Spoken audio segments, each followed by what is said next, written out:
বাঁচাতে। টুনটুনি পাখিটা এই জঙ্গলে একটি গাছের উপর একাই থাকতো। একদিন সে একটি ডিম পেড়েছে, কিন্তু সেই জঙ্গলে থাকতো সব হিংস্র পাখিরা।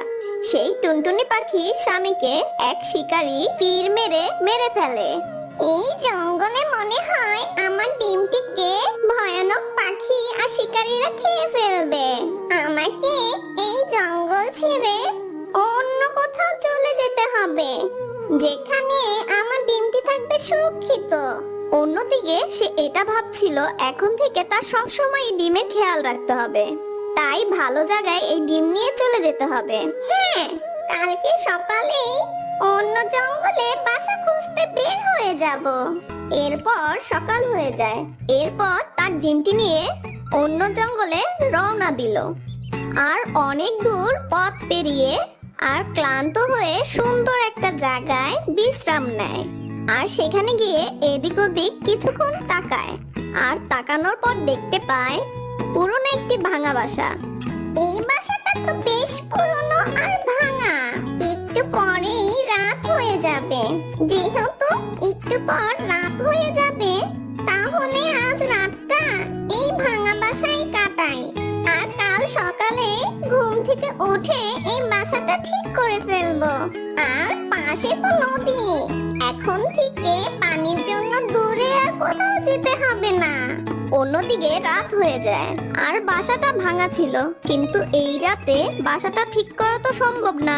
তাই সে সেখানে ঘুমিয়ে পড়ে। ঠিক যখনই সে ঘুমিয়ে পড়লো, তার কিছুক্ষণ পর ভাঙা বাসা থেকে ডিমটি নদীতে পড়ে যায়। আর নদীর স্রোতে সেই ডিম ভেসে যায়। সকালে টুনি ঘুম ভাঙলো। কি ব্যাপার, আমার ডিম কোথায়? আমার ডিমটি কি নদীতে পড়ে গিয়েছে? এত কষ্ট করে অন্য জায়গা থেকে আসলাম, কিন্তু ভাগ্যে হয়তো আমার সন্তান হারানোই লেখা ছিল।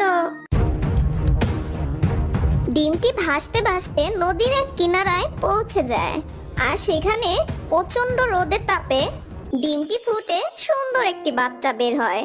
বাচ্চাটি ভয়ে সেই নদীর কিনারায় একটি গাছের নিচে আশ্রয় নেয়। এখানে তো কেউ নেই। আর আমি যখন ডিমের ভেতরে ছিলাম, একটি পাখির মিষ্টি আওয়াজ শুনতাম, কিন্তু সেই পাখিটা কোথায়? বাচ্চা তো সেটা জানতো না ওই আওয়াজটা হচ্ছে তার মার, যে কিনা সব সময় ডিমটির সাথে কথা বলতো। কিন্তু পৃথিবীতে আসার আগে তো সে তার মায়ের থেকে আলাদা হয়ে যায়। নদী, তুমি আমার ডিমটিকে আমাকে ফিরিয়ে দাও। আমি তোমার কাছে আর কিছুই চাই না। তখন অন্য পাখিরা সেখানে চলে আসে। কি ব্যাপার ছোট্ট পাখি, কাঁদছো কেন? কি হয়েছে তোমার? তোমাকে এই জঙ্গলে তো আগে দেখিনি। আর একা একা কার সাথে কথা বলছো? এই জঙ্গলে আমি কাল রাতে এসেছিলাম। আর রাতে এই ভাঙা বাসা থেকে আমার ডিমটি নদীতে পড়ে যায়। আর আমি আমার ডিম ছাড়া এখন কোথাও যাব না। কাক বন্ধু, মনে হচ্ছে টুনি পাখিটা ডিম হারিয়ে অনেক কষ্টে আছে। তুমি তাহলে আমার বাসায় চলো। আমি এই নদীকে বলে তোমার ডিম এনে দিব। তুমি নদীকে বলে দাও, ও যদি আমাকে আমার ডিম না ফিরিয়ে দেয়, তাহলে এই নদীর পানি সব খেয়ে ফেলবো।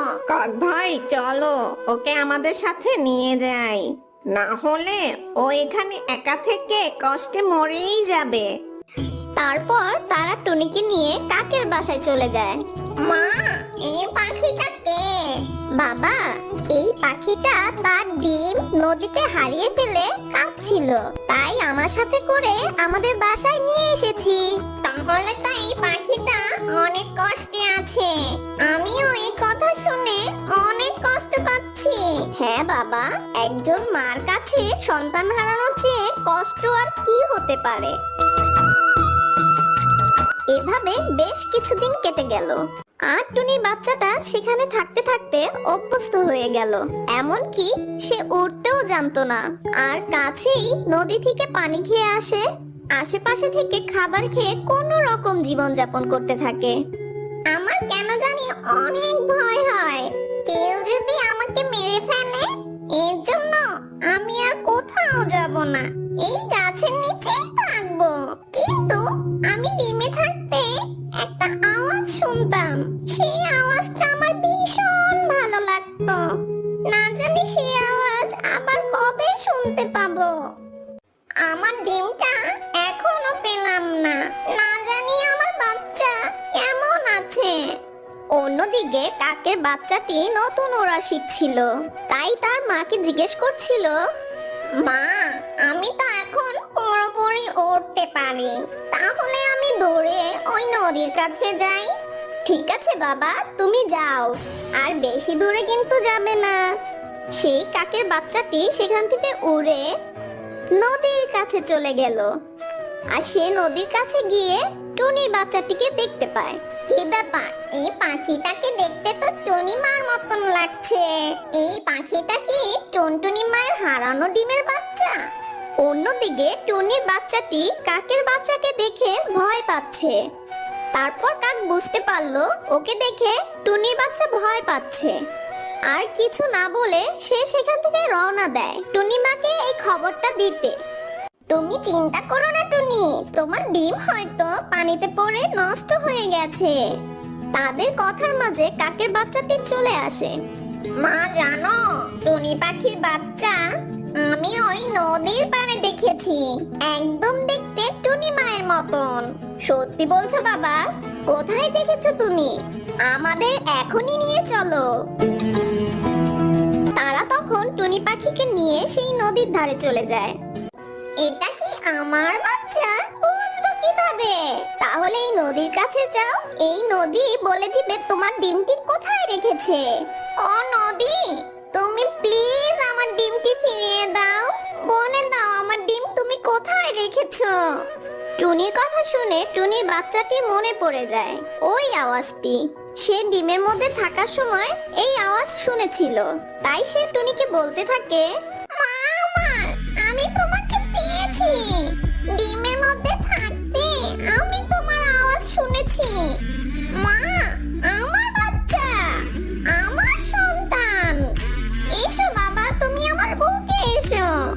তারপর টুনি তার বাচ্চাকে জড়িয়ে ধরে। এভাবেই তারা একসাথে ওই জঙ্গলে সুখে বসবাস করতে থাকে।